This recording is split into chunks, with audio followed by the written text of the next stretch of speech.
I'm honored to be here today and join GreenTech Festival as a young changemaker.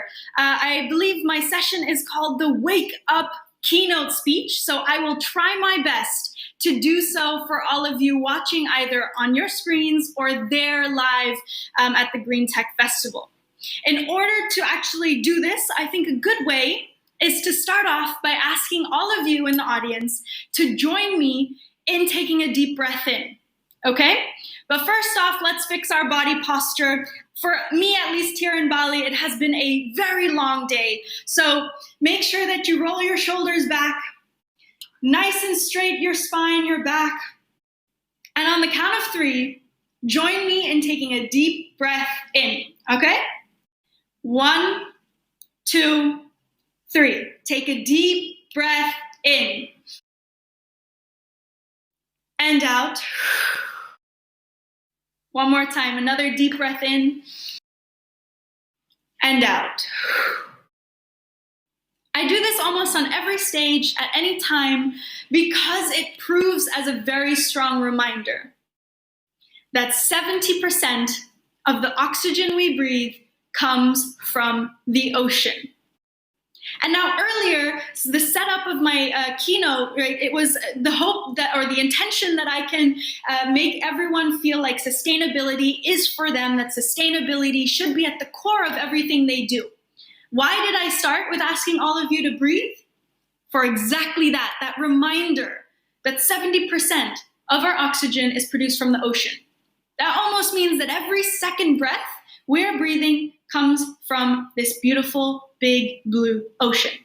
Now, growing up on the island of Bali, being part of Indonesia, the world's largest archipelago with 17,000 islands, surrounded by only ocean, it was our biggest playground growing up on the island. So it was not rocket science to also start seeing the negative impacts of plastic pollution. The older we were growing, the bigger the problem of plastic bags were growing, plastic pollution.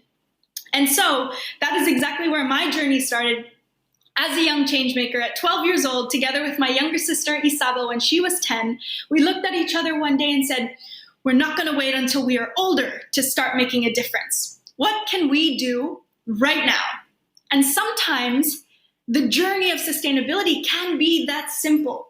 Asking yourself the very first question: what can your role, how can your responsibility add to creating a solution?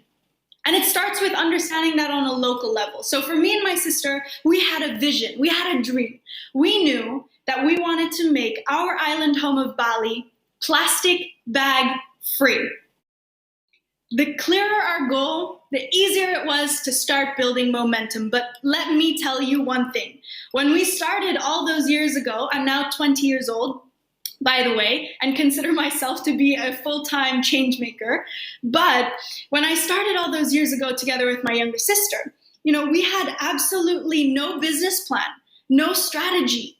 We did not have a massive team or a budget available. But again, what it comes down to on the first steps to starting your sustainable journey is understanding a very clear end goal and having that clear sense of direction as an individual human being. What is your role? What can you contribute?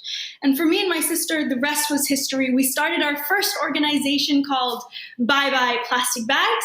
And, that just set an entire journey for us to learn about just how urgent and just how big the plastic pollution problem was.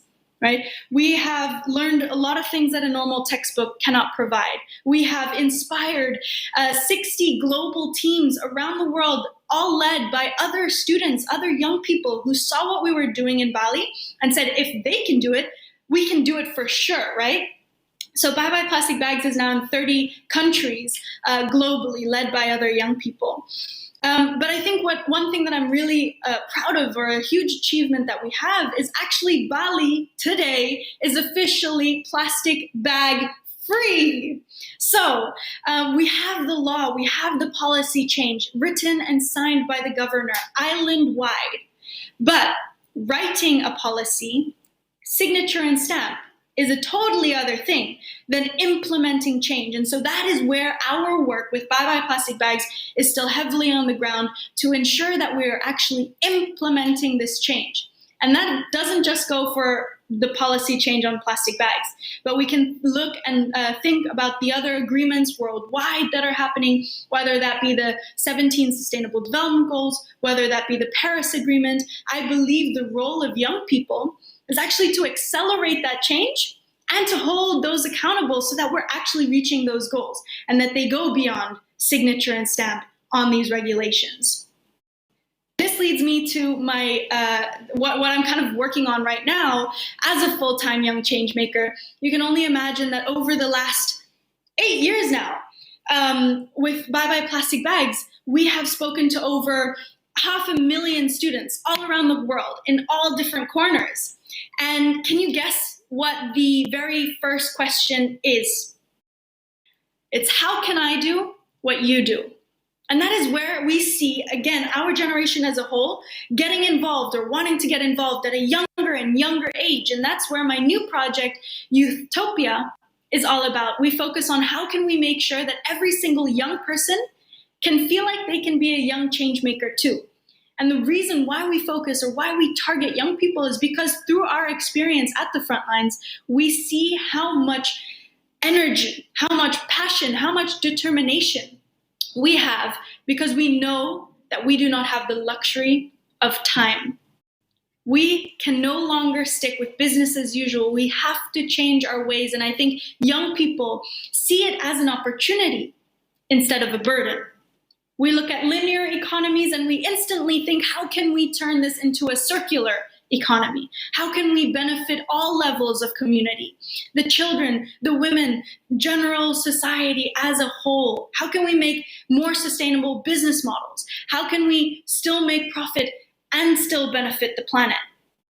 So I think the reason or the takeaway that I hope you will get out of my presentation and my speech as a wake-up call is to remember to include young people in everything and anything you do, not only on stage for the celebration, because the time of inspiration only is over.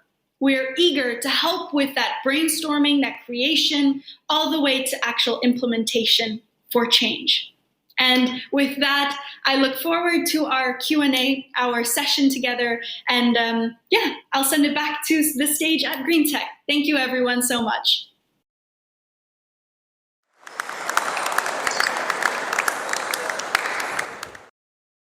This is incredible. I've heard you speak before, Melati, and I'm getting goosebumps. Yeah, even my words can't come out right.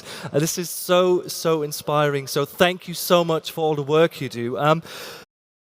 Actually, unfortunately we do not have time for a big Q&A with questions from the audience. But I have some questions. I mean, you started when you were 12. I mean, when I was 12, I played in the mud. I climbed trees.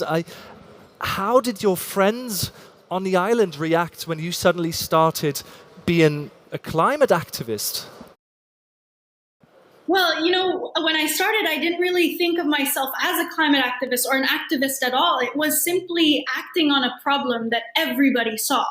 And that's how we also, I think, grew so quickly and so rapidly, because our friends, the other students in other schools could see it as well. And that's what that's the reality that we had. And it was one that we did not want to keep. We wanted to change it.